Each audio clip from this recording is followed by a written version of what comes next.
शुरू करते हैं रिफ्रैक्शन थ्रू ग्लास प्रिज्म। तो सभी ने प्रिज्म को स्कूलों वगैरह में देखा होगा, कुछ इस तरीके का प्रिज्म दिखता है ना। ये हमारा एक ट्रायंगुलर ग्लास प्रिज्म। तो actually prism is a veg shape portion of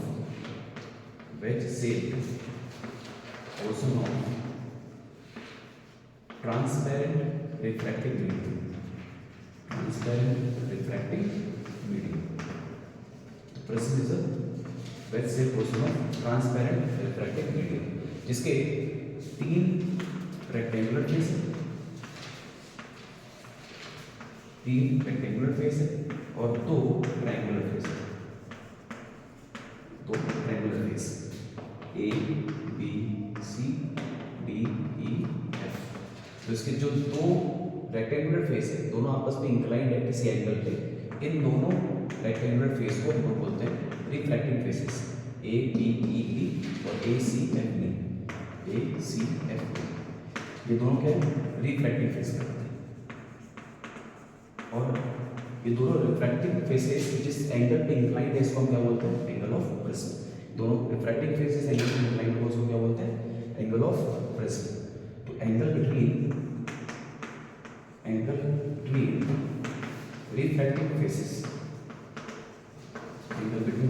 faces is called angle of prism।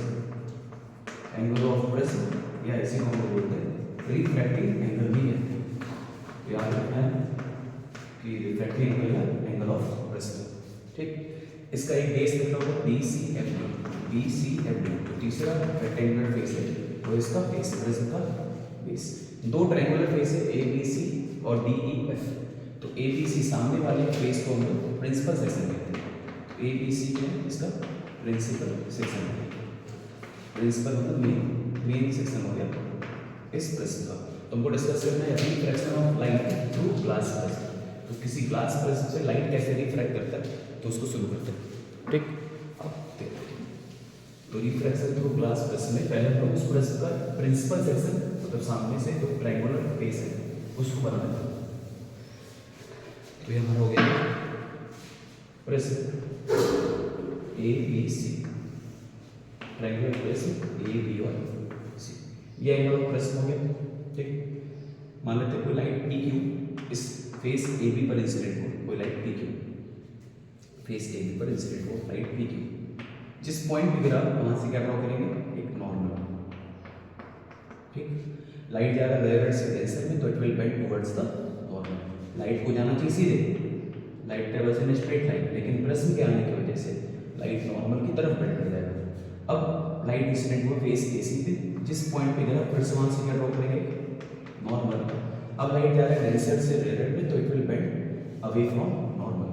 ये हमारा इंसिडेंट रे होगा, ये हो गया इंसिडेंट रे। और ये कौन सा रे हो गया, इमर्जेंट रे। और जो बीच वाला रे वो हम रिफ्रैक्टेड रे कहते हैं। ठीक, तो PQRS है हमारा इमर्जेंट रे। इस इमर्जेंट रे को पीछे एक्सटेंड करें तो जो एंगल फॉर्म होगा इंसिडेंट रे और इमर्जेंट रे के बीच में, मतलब कि लाइट जा रहा था सीधे, इस प्रिज्म की वजह से लाइट इतना डेविएट कर गया, लाइट इतना डेविएट कर गया, इसी एंगल को हम लोग क्या बोलते हैं, angle of deviation, delta.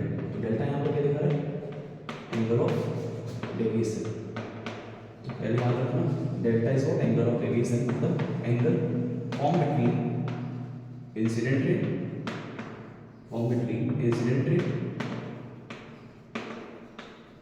and emergent ray, angle form between incident ray and emergent ray। Incident ray और नॉर्मल के बीच बनने वाला एंगल आई बन गया। रिफ्लेक्टेड रे नॉर्मल के बीच में बनने वाला एंगल आ गया। इसको R डैश कंसीडर कर लो और emergent angle of emergence I dash कर लेते हैं।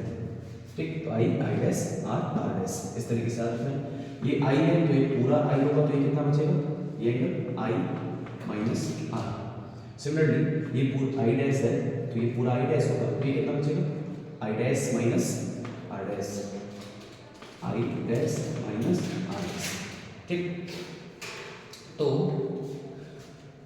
PQRS में ये तुम्हारा एक N और एक M है। अगर हम ध्यान से देखें तो इन क्वाड्रिलेटरल AQNR में हमको दिख रहा है AQNR क्वाड्रिलेटरल में अपोजिट एंगल्स का सम कितना होता है 180, मतलब angle A plus angle Q N R इन दोनों का सम कितना होगा 180 degree. Similarly in triangle Q N R, triangle Q N R में देखो, क्यू एन आर में देखो तो तीनों एंगल्स का सम कितना होता है 180, तो R plus R dash plus angle Q N R equal to कितना हो जाएगा 180 डिग्री। सही, तो यहाँ सबको दिख रहा है साफ साफ क्या कि इन दोनों को इक्वेट करा जाए तो क्यू एन आर से क्यू एन आर कैंसिल, 180 से 180 कैंसिल, मतलब ए बराबर किसके आर प्लस आर डैश। तो ये पहला रिलेशन किसी भी न्यूमेरिकल और डेरिवेशन को करने के लिए याद रखना पड़ेगा, ए बराबर किसके आर प्लस आर डैश के। अब यहाँ से हम देखें तो ये हमारा इंसिडेंट रे था और ये इमर्जेंट रे, इन दोनों के बीच में एंगल कितना बन रहा है डेल्टा, ये रिफ्लेक्टेड रे, ये वाला एंगल कितना है आई माइनस आर, ये कितना है I dash minus R dash. तो मैथ से पढ़ने को क्या कि एक्सटीरियर एंगल बराबर किसका होता है सम ऑफ इंटीरियर एंगल के, बाहर वाला एंगल बराबर होता है सम ऑफ अंदर वाले एंगल के। मतलब लिख सकते हैं कि डेल्टा बराबर I minus R plus I dash minus R dash, तो डेल्टा बराबर I plus I dash minus common कर लेते आर प्लस आर डैश हो जाएगा। कैलकुलेट कर चुके आर प्लस आर डैश कितना आ रहा है ए, तो इसका मतलब आई प्लस आई डैश माइनस ए को करने से प्लस हो जाएगा, तो आई प्लस आई डैश बराबर ए प्लस डेल्टा के। ये दूसरा रिलेशन किसी भी डेरिवेशन करने के लिए, तो ये दो रिलेशन याद रखना है आप लोगों को, A is equal to R plus R dash, I plus I dash बराबर ए प्लस डेल्टा के, मतलब आई प्लस आई डैश बराबर ए प्लस डेल्टा के, आर प्लस आर डैश बराबर ए के। ये दो रिलेशंस अच्छे से याद रखना, डेरिवेशन हो जाता हमारा। ठीक, तो हम लोगों को बोर्ड एग्जाम पूछता क्या, हम लोग पूछता है मिनिमम एंगल ऑफ डेविएशन की वैल्यू और रिफ्रैक्टिव इंडेक्स का फॉर्मूला। रिफ्रैक्टिव इंडेक्स का formula in terms of minimum angle of deviation. तो हमको यहाँ साफ साफ दिख रहा है कि अगर यही रे उल्टा पास करें, वापस से रिट्रेस करने बात हो, तो उस केस में एंगल ऑफ डेविएशन क्या हो जाएगा भाई, एंगल ऑफ डेविएशन क्या हो जाएगा डेल्टा। तो यहाँ दिख रहा है कि दो अलग अलग एंगल ऑफ इंसिडेंस पे हमको एंगल ऑफ डेविएशन क्या मिल रहा है सेम, दो अलग अलग एंगल ऑफ इंसिडेंस पे आई और आई डैश पे एंगल ऑफ डेविएशन क्या मिल रहा है सेम, वर्टिकली अपोजिट एंगल से। तो इसका मतलब हम कह सकते हैं अगर हम इस ग्राफ प्लॉट करें तो कुछ इस तरीके से बनेगा, जिसमें दो अलग अलग एंगल ऑफ इंसिडेंस, एक आई और एक आई डैश, डेल्टा क्या है से। अगर हम आई की वैल्यू को इंक्रीज करें तो आई डैश डिक्रीज होगा, ठीक है। तो एक पॉइंट आएगा जहां पर आई और आई डैश क्या होंगे बराबर हो जाएंगे, आई और आई डैश जिससे बराबर हो जाएगा उस केस में जो एंगल ऑफ डेविएशन वो क्या होगा मिनिमम। तो एंगल ऑफ डेविएशन क्या होता है मिनिमम, इसी एंगल ऑफ डेविएशन के मिनिमम वैल्यू को क्या बोलते हैं मिनिमम एंगल ऑफ डेविएशन, या angle of minimum deviation, angle of minimum deviation delta. ठीक, तो हम लोगों को रिलेशन फाइंड करना होता है किसके बीच में, इस प्रश्न के रिफ्रैक्टिव इंडेक्स और इस एंगल ऑफ मिनिमम डेविएशन के बीच का रिलेशन फाइंड करना होता है। तो उस रिलेशन को फाइंड करते हैं, कंडीशन याद रखना है कि जब एंगल ऑफ डेविएशन क्या हो जाएगा मिनिमम, तो आई बराबर किसके हो जाएगा आई डैश के। अगर आई बराबर किसके हो गया आई डैश के, तो हमको दिख रहा है कि आर बराबर किसके हो जाएगा आर डैश के, ठीक है। आई बराबर आई डैश के, आर बराबर आर डैश के। ऐसा तभी पॉसिबल है जब ये रिफ्रैक्टेड रे अंदर वाला रे इस प्रिज्म के बेस क्या होते हैं पैरेलल। उस केस में एंगल ऑफ डेविएशन जो हमको मिलेगा वो क्या मिलेगा मिनिमम। चलो चेक करते हैं, तो फाइंड करते हैं रिलेशन बिटवीन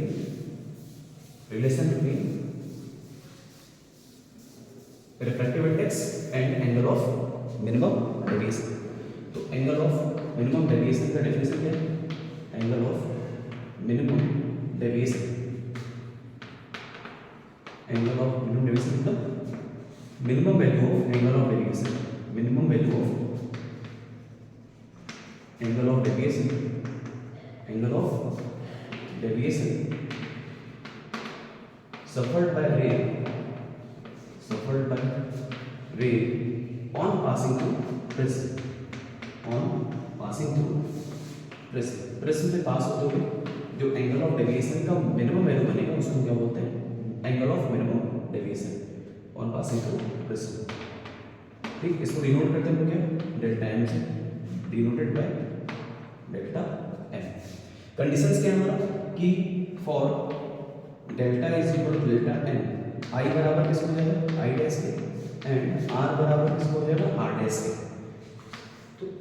इस प्रिज्म में जो एंगल ऑफ इंसिडेंस होगा ये आई बराबर किसको हो जाएगा, angle of deviation, angle of emergence के, और ये रिफ्लेक्टेड रे इस प्रिज्म के बेस के क्या हो जाएगा, पैरेलल।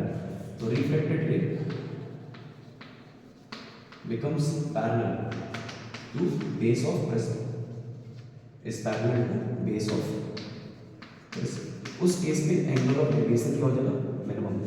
ठीक है, तो ये लाइट जाएगा कमिंग फ्रॉम नॉर्मल, इसको एक्सटेंड करवाओगे तो ये एंगल ऑफ डेविएशन की वैल्यू मिनिमम होती है।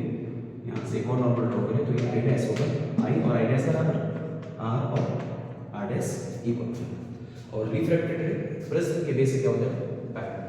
ठीक, तो for delta is to delta I बराबर आई डैश के, आर बराबर आर डैश के, हमारे पास एक रिलेशन क्या है, आई प्लस आई डैश बराबर ए प्लस डेल्टा के। तो आई और आई डैश बराबर हो जाएगा डेल्टा क्या हो जाएगा, डेल्टा एम। आई प्लस आई कितना हो गया, 2 आई, ये हो गया ए प्लस डेल्टा एम।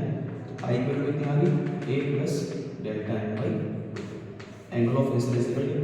सिमिलरली हमारे पास एक और रिलेशन था, आर प्लस आर डैश बराबर ए के, आर और आर डैश इक्वल हो गए, तो आर प्लस आर एक बराबर, तो यहाँ कितना आ जाएगा, 2 R is equal to A by 2। Angle I निकल गया, एंगल आर निकल गया। क्या अप्लाई कर देंगे, using Snell's law of reflection, mu is equal to क्या होता है, साइन आई अपॉन में साइन आर। तो साइन आई की वैल्यू कितनी, A plus delta M by 2, R की वैल्यू कितनी है, A by 2, A plus delta M by 2 upon में साइन ए बाई 2। तो हमारे रिलेशन आ गया रिफ्रैक्टिव इंडेक्स और एंगल ऑफ मिनिमम डेविएशन, जिनको फाइंड करना था। Relation between refractive index and angle of minimum deviation, angle of minimum deviation delta M. ठीक, तो ये रिलेशन हमारे पास आ गया, mu is equal to sine A plus delta M by 2 upon में साइन ए बाई 2। अब ये है तो डेरिवेशन आता है एग्जाम में, इस टॉपिक का है तो हमको डेरिवेशन याद करना है, या तो इसके बेसिस पे डिवाइड। ठीक, तो ये टॉपिक बहुत इंपॉर्टेंट टॉपिक है, इवन बोर्ड में भी क्वेश्चन आया है, बोर्ड में क्वेश्चन पूछा होगा, 3 नंबर का क्वेश्चन है, ray of light is reflected by glass prism. कोई रे है जो रिफ्लेक्ट हो रहा है किसी ग्लास प्रिज्म से, ठीक है, एंगल ऑफ प्रिज्म। कह रहा है obtain expression for refractive index, तो ये हमारा रिफ्रैक्टिव इंडेक्स हो गया, refractive index in terms of angle of prism, A angle of prism. तो फॉर्मूला आ गया हमारा, इसमें ए क्या है, angle of prism in terms of angle of prism and angle of minimum deviation delta M. तो डेल्टा एम क्या है यहाँ पर, एंगल ऑफ मिनिमम डेविएशन, इस तरीके से हम लोग रिलेशन फाइंड कर सकते हैं रिफ्लेक्टिव इंडेक्स का in terms of angle of prism और angle of minimum deviation. Condition याद रखना है बस, एंगल ऑफ मिनिमम डेविएशन का, एंगल ऑफ डेविएशन मिनिमम तब होगा जब आई बराबर आई डैश के, आर बराबर आर डैश हो जाएगा, या रिफ्लेक्टेड रे प्रिज्म के बेस क्या हो जाएगा, पैरेलल। तो हमारे पास 2 कंडीशन है, आई प्लस आई डैश बराबर ए प्लस डेल्टा के, और आर प्लस आर डैश बराबर ए। इन दोनों को यूज करके we can find the value of I and R, and using Snell's law you will get the refractive index.